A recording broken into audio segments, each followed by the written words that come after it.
So on our pool vac, and this one just so happens to be a Polaris Model 280, I've noticed that I've got a little bit of extra wear on this idler wheel here in the middle. And you can see how it's kind of wobbling as well. So I went ahead and ordered a spare. I got this on Amazon. I'll put a link down below in the description to where you can get these. They're fairly inexpensive and you can do this yourself. And let's show you how to get that one off. So you're going to need a large screwdriver to remove this screw right here. And you're going to want to turn it to the left or counterclockwise, just like that, to take that keeper screw out. And you're going to want to note that there is also a washer that comes with this screw. So it's a good idea to go ahead and replace that screw.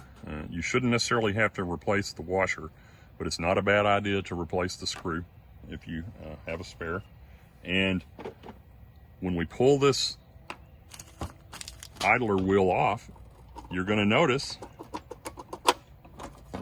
that it doesn't look exactly like our new part, and that is because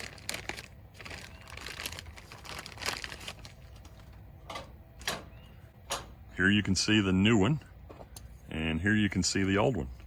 So the old one actually has wheel bearings, and that's what this blue thing is right here and here. So if you're going to replace this, I suggest replacing the wheel bearings as well. And I always keep some of those on hand, but I'll also put a link in the description to where you can get those on Amazon. I keep an 8-pack of them around because this particular pool sweep, let's see, has about, I think it has about 8 of these. And that's what the new wheel bearings actually look like.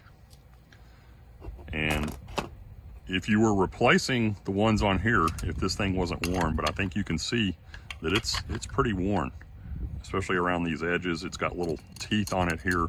These little teeth are what engage on your rubber tires here and help to drive the pool sweep around your pool. So if you were going to replace just the wheel bearings, it's a fairly simple process. You could take a screwdriver like this, and I think you can see on the new ones here, they have these little slots on these keepers. You can put your screwdriver, your small screwdriver, down inside of one of those keepers. And again, noting that there's 2 of these wheel bearings, there's an inner and an outer. So on the outside edge, you can put your small screwdriver and just kind of pry up. And you can see how that one came right out. Again, noting the way it's in there. So if you look at the back side of it, you can see the ball bearings. If you look at the front side of it, all you can see is that blue keeper.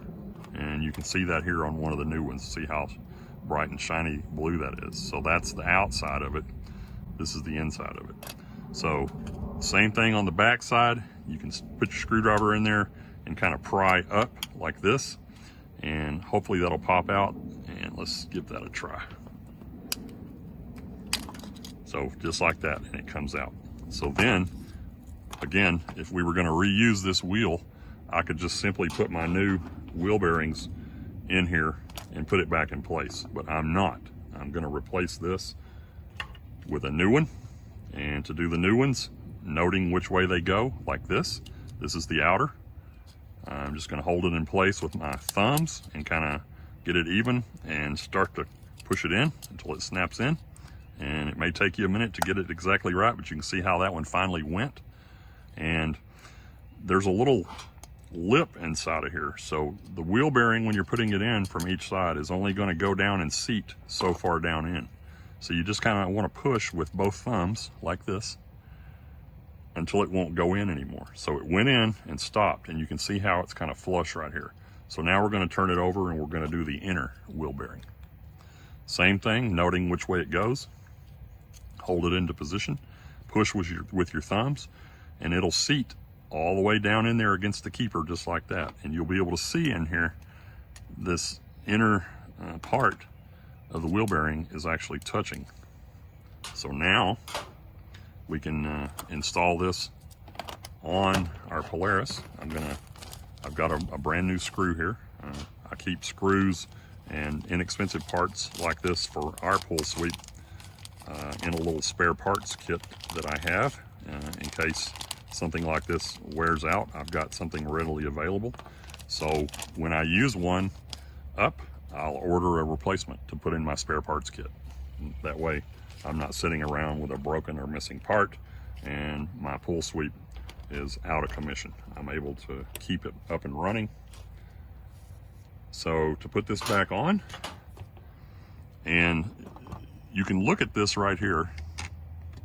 So this little mechanism is what moves up and down, and it causes this wheel to have tension on your two tires. So in order to get this back on, you're going to want to pull this back down. And I'm also noting, and I don't have the part, and I don't know if you can see this or not, but right inside of here, I've got a little bit of abnormal wear right there. So I'm going to get on Amazon and probably order this part to replace for the next time that I'm actually doing maintenance on this particular pool sweep. But to get this back into place, you're going to need to push this down in that position there. And you can see how I'm kind of pushing it down. And you may even need to get your tool or your screwdriver or something and reach in there and hold down against it like that. Just like that, to keep it in the down position.